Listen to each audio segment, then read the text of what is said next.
começando mais um episódio do AcriCast. Hoje a gente vai conversar com ele, que é antropólogo, consultor, autor de mais de 30 livros, e ele que é especialista nas áreas de gestão, motivação e agronegócio, o professor Luiz Marins. Professor, seja bem-vindo ao nosso AcriCast. O prazer é meu, muita honra estar aqui com vocês, muita honra. E o senhor, esse ano, vai ser o palestrante aqui no AcriCorte. Eu vou encerrar aí o evento, né? Vai finalizar com chave de ouro o segundo dia do AcriCorte, né? Segundo dia, então, é muito bom, né? Você vê o maior evento, né, do Brasil, né? Acho que é o maior evento da América. Já é considerado o maior evento da pecuária de corte do Brasil. E vale a pena a gente porque eu também sou pecuarista, né? Então a gente luta em tempos difíceis, né? Mas eu acho que quem domina o alimento, né, domina o mundo. Essa é a grande verdade, né? Eu me lembro, eu fiz há muitos anos um curso em Singapura e eu era o único brasileiro, e o professor dizia assim: vocês do Brasil, vocês têm que produzir alimento, chip, nós temos que produzir, a gente é um ovo, a gente não tem sol, né? Tem lá, até tem, mas não tem terra, não tem água, né? Então vocês têm tudo para produzir alimento, e chip as pessoas vão parar de comer um dia, né? Agora alimento não. Então não tenha dúvida, o Brasil de uns anos para cá você encontra a sua vocação, né? Lembra, né, de celeiro do mundo, né? Aquela história toda, quer dizer, hoje a gente está alimentando aí, né, 1 bilhão e 300 milhões de pessoas por dia. E não tem jeito, quer dizer, as previsões são muito loucas, né? Para o nosso lado da pecuária, né? Porque nos próximos 30, 40 anos, a população vai passar mais ou menos de 8 a 10 bilhões de pessoas. Essa população vai ser mais urbana, vai ter o dobro da renda média que tem hoje, e populações urbanas consomem mais carnes que populações rurais. Esse é um dado empírico muito interessante, né? Por quê? É um dado empírico, é um dado da realidade, né? Então, para alimentar essa população, só para você ter uma ideia, são dados pacificados, né, pela FAO, pelo mundo inteiro, universidades americanas, etc. O mundo vai ter que produzir 50% a mais de grãos nesse período e dobrar a produção de carnes, né? E só o Brasil é capaz de fazer isso, né? Porque nos 400 milhões de hectares de terras agriculturáveis que o Brasil tem, né? Isso de acordo com a legislação brasileira, não invade nenhum bioma Amazônia, não invade APP, não invade nada, né? E só utilizamos 200 e poucos milhões de hectares. Então, o Brasil vai atender, não tem alternativa, né? Eu me lembro que numa reunião na FAO em Roma, o sujeito falava: Brasil is cursed, I curse you em inglês, eu rogo uma praga em você, né? O Brasil está praguejado, condenado a ser o produtor de alimento do mundo nos próximos 30, 40 anos, porque nós temos terra, luz e água em abundância, né? O Brasil tem dos 10 maiores aquíferos do mundo, que é água subterrânea, né? Os 2 primeiros estão no Brasil, né? O maior aquífero do mundo é o Alter do Chão, né?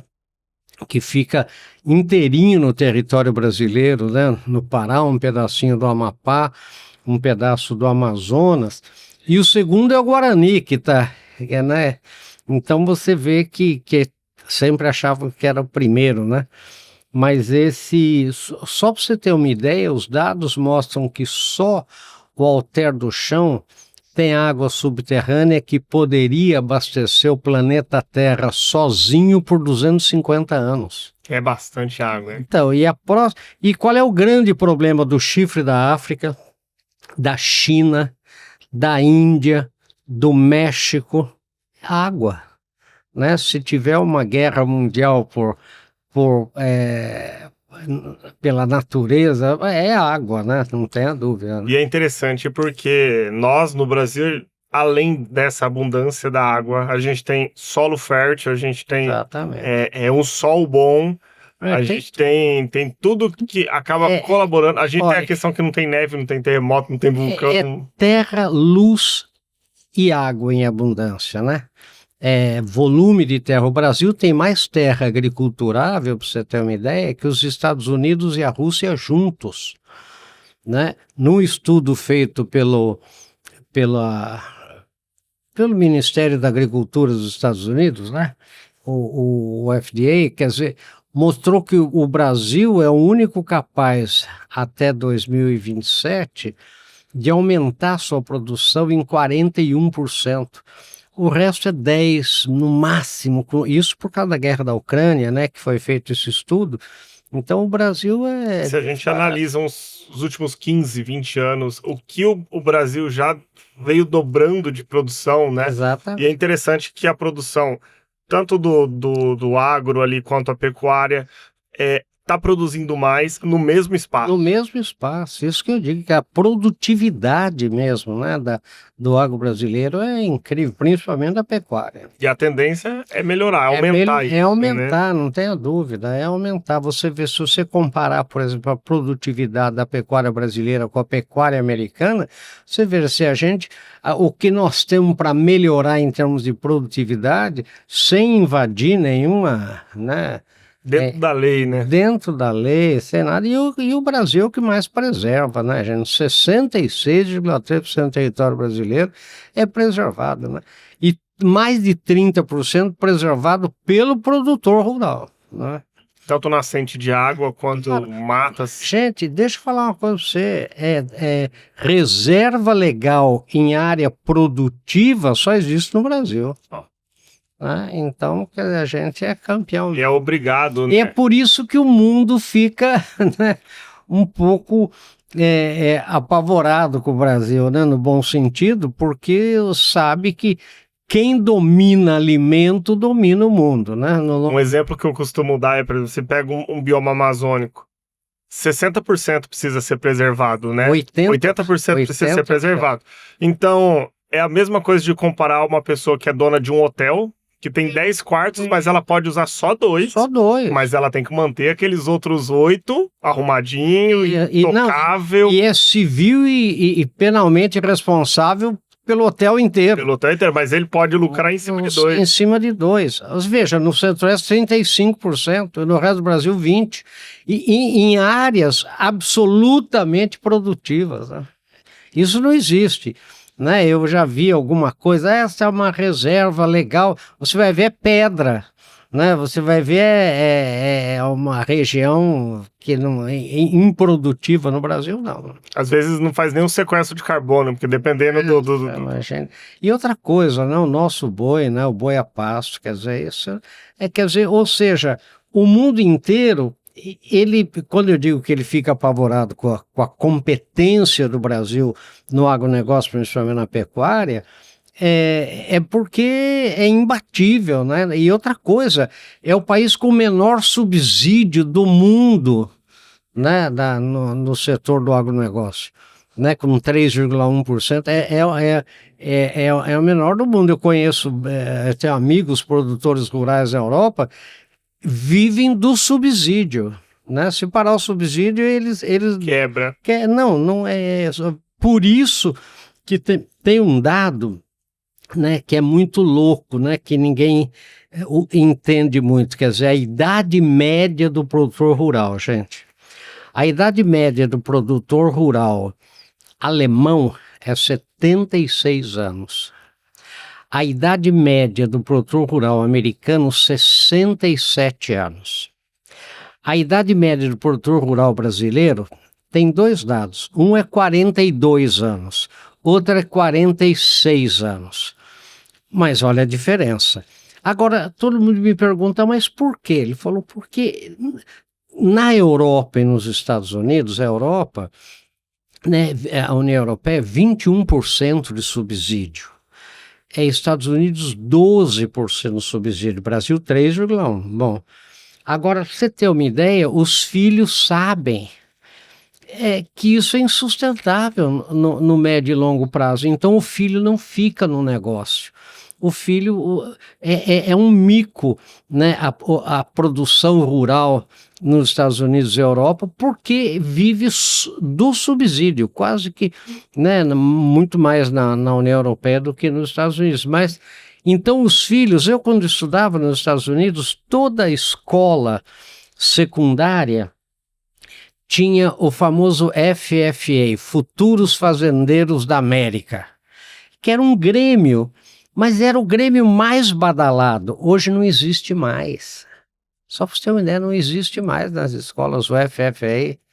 Ninguém né? quer assumir mais, né? Ninguém quer, entendeu? E o Brasil é essa moçada, e altamente tecnológica. E tem uma coisa, né, no Cerrado, né, que é terra ruim, não é verdade? Que às vezes você entrar na internet e colocar, né, no tradutor Cerrado, vai dar savana. Se você perguntar o que é que nasce na savana, eles dizem que nem lagarto sobrevive na savana. E a gente é campeão, você vê. A gente tem que produzir nessa terra. Né, produzir nessa terra. Quer dizer, aí tem o negócio da Embrapa, tudo é uma maravilha, né? Quer dizer, é por isso que o Alisson Paulinelli tinha que ter ganho, né, o Prêmio Nobel da Paz mesmo, né? Mas o Brasil joga contra ele mesmo, né? Então daí não... Na palestra do senhor, o senhor trouxe como tema Raízes Fortes, Futuro Grande, o orgulho de produzir e crescer mesmo em tempos difíceis. A gente está nos tempos difíceis já, né? Mais difíceis que hoje é um pouco impossível, né? E como que cresce em meio a esse tempo difícil? É porque... Primeiro, a resiliência, né? Muito mais do que resiliência, né? A antifragilidade do produtor rural, do pecuarista brasileiro, ele é antifrágil, porque sabe qual é a diferença entre resiliente e antifrágil? O resiliente é aquele que... A resiliência é uma função da física que quando você aperta, por exemplo, uma garrafa PET, ela se deforma enquanto você está apertando. A hora que aquela pressão cessa, você tira a mão, ela volta no seu estado original. Isso que é resiliência, quer dizer, cessada uma pressão sobre um objeto, ele retorna à posição original. O pecuarista, para mim, ele não é resiliente, ele é antifrágil. O antifrágil, sabe o que é? Depois de cessada a pressão, sai melhor do que antes. Pode reparar, a gente cresce, quanto mais apanha, mais cresce, parece fermento, né? Quanto mais bate, igual mais pão. Cresce, igual pão. Né? Então, essa antifragilidade do pecuarista brasileiro, do produtor rural brasileiro, é que faz essa diferença. Pode reparar, quando você vê que tem uma diversidade muito grande, né? E essa diversidade melhora, ele não volta como estava antes da diversidade, ele sai melhor lá na frente. Isso que se chama de antifragilidade. E no tema do senhor, o senhor fala sobre orgulho de produzir. Falta ainda o produtor ter mais orgulho, né? Os filhos, eu vejo muitos filhos também. Antigamente era motivo meio de vergonha, né? Ah, meu pai é produtor, era algo simples, né? Mas hoje muitos estão vindo com esse orgulho. Eu quero continuar o legado dos meus pais. Eu vejo nos grandes centros. Veja São Paulo, Rio, o que tem de caminhonete, daquelas enormes, que o cara mora num apartamento e trabalha no Leblon, sei lá, ou na Avenida Paulista, ou na Faria, ou seja, o cara é mais urbano que ele, impossível, né? E ele tem uma caminhonete para dizer que ele é ligado a alguma ruralidade, né, na vida dele. Isso é atávico, né? E hoje o orgulho, né, eu vejo todo mundo, né, vestindo boné de fazenda e usando bota e botina, né, e enfim, eu acho que esse orgulho, porque aí é que tá, né, o Brasil reencontra a sua real vocação. Essa é a vocação brasileira. Né? Assim como a culinária na França, assim como o design na Itália, né? Assim como tudo isso, né? O Brasil, com um território desse, né? Com um sol desse, com uma iluminação desse, com essa abundância de água E a facilidade de energia, né? Eólica, fotovoltaica, tudo, hídrica, quer dizer, você veja, foi feito um estudo no G20, quer dizer, o Brasil dispara como energia renovável com 86%. Né? O segundo parece que é o Canadá com 30%. A média mundial é 30%. E ainda tem muito o Brasil 86%, né? Claro, nossa, uma loucura. E o Brasil, e outra coisa, o Brasil é campeão da porteira para dentro, né? Porque da porteira para fora veja, portos, estradas, ferrovias, tudo enrolado, tudo com dificuldades, e a gente vai, empurra para frente. Tudo que poderia auxiliar o produtor a escoar, logística, estrada. Então, silagem, você veja, da porteira para fora, que a gente não manda, né? A gente manda da porteira para dentro. Então, é esse paradoxo, né? A gente é campeão da porteira para dentro, e a gente só pode chorar da porteira para fora, né? E assim mesmo a gente consegue. E é isso aí. Então esses são os tempos difíceis, né? Tempo difícil. E a gente tem alguns problemas hoje com a desinformação, fake news, né? Toda aquela questão de que faz com que o produtor, em vez de sentir orgulho, ele se sinta até pressionado, né? Porque o produtor é o que erra, o produtor é o que desmata, não cuida. Como que o senhor vê essa situação? Então, eu acho que isso tá acabando, né? Porque você veja, toda tentativa, por exemplo, a carne que não é natural, você veja, está fechando no mundo inteiro, não pega. O consumo de carne no mundo está aumentando, não está diminuindo, né? Então o veganismo, por exemplo, está caindo em descrédito no mundo inteiro. Por quê? Porque está vendo que as pessoas não têm saúde. Sem proteína animal, você não tem cérebro, né? Não, você não tem massa cinzenta, você não tem capacidade de raciocínio, você não tem. Então você está criando aí e isso tudo está sendo discutido no mundo inteiro, né? Então você vê que essas modas, agora esse pessoal também, ele aparece mais nas redes sociais do que o número que eles são, né? Quer dizer, é uma minoria da minoria, né? Que fala, que grita, que tenta impor também, né? Esse que é o pior, tentar impor algo que a minoria está querendo. É aquele pessoal que fica imitando cachorro na rua, né? Essas coisas. Mas louco sempre teve, né? Acontece que hoje a gente conhece mais. Tá piorando, né? Parece que tá piorando, tem cada coisa nova. E é muita informação, né? Então, você tem. E sobre essa questão dos tempos difíceis. Hoje a gente vive um tempo difícil. Com certeza viveremos tempos mais difíceis ainda. Qual que é a mensagem que o senhor poderia deixar para o produtor em virar a chave, em ver a mudança sobre esse tempo difícil que está passando? Olha, eu acho que a única saída para nós produtores é a união. É a união, né? Eu terminei, você viu aí a minha palestra falando fortemente sobre a união, né? Porque não tem jeito. Porque há uma característica nossa de a gente brigar com o tema internamente. Quer dizer, a gente fica brigando Mato Grosso com São Paulo com Pará com não sei o quê. Quer dizer, a gente tem que se unir. A hora que a gente realmente se unir, eu vejo, por exemplo, na área do café, por exemplo, né? O café da Colômbia, por exemplo, foi levado aqui do Brasil, a cepa para lá, só que é unido. Aqui o Cerrado briga com tal, outro briga com o interior de São Paulo, outro com Mogiana, fica brigando internamente. E não adianta, ninguém chega ao pódio sozinho. E nós, quanto mais a gente se unir, né, porque o agro é muito forte. E outra coisa, gente, a segurança alimentar do mundo hoje depende do Brasil, e o mundo sabe disso. E outra coisa, não tem como resolver esse problema. Ele não tem como resolver esse problema em outro lugar. Não é verdade? Na África, por exemplo, não tem terra, não tem água. A gente chama de African Curse, a praga africana.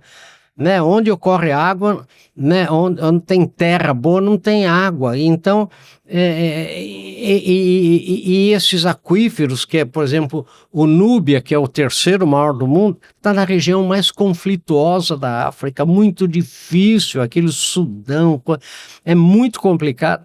Então, se a gente se unir, a gente vê, esse tempo difícil, agora com essas tarifas, com tudo, quer dizer, agora, e é o seguinte, nós temos que também ter uma visão de médio e longo prazo. Eu converso muito com investidores internacionais.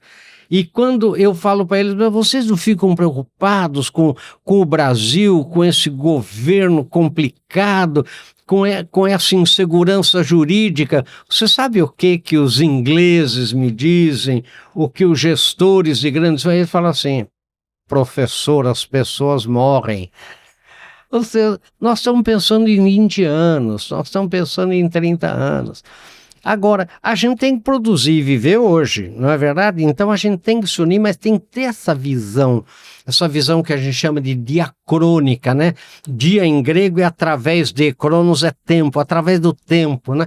A gente vive muito sincronicamente, né? Vendo hoje, vendo agora, vendo... Quer dizer, você acha, por exemplo, que essas tarifas elas vão perdurar por muito tempo? E é um jogo muito grande, né? Eu vou até, né, como eu contei na palestra, eu fiz um curso de negociação quando morava nos Estados Unidos, longo na New York University. E qual foi o case que nós estudamos? 1990.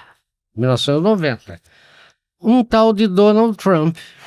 Quer dizer, que chuta a porta, né, assusta e depois chama para negociar. Agora, vamos ver como é que nós vamos sair dessa, e nós vamos sair bem. Porque é porque não tem alternativa, não é que o Brasil seja uma coisa assim, porque é o Brasil, não, é porque não tem alternativa no mundo. Né? E a gente é competente naquilo que está fazendo. Muito bom. Professor, muito obrigado pela conversa. Muito bom aprender um pouco mais com o senhor. E a Crimate está de portas abertas, nosso podcast está de portas abertas para o senhor quando quiser e puder participar. Olha, parabéns para a Crimate, né, gente? Que associação, né? Que trabalho que faz. Isso, aí que está. Veja. É a união. É a união. Aí é que está. União dos produtores em prol de uma causa, aí, né? E agora vem uma nacional aí, né? Vem. Vai ser bom, vai ser muito bom. Então, professor, muito obrigado. Um abraço. Viu? E para você que acompanhou o nosso episódio até aqui, siga as nossas redes sociais, acompanhe o nosso canal no YouTube, veja os episódios que já foram no ar e os próximos que virão no nosso AcriCast.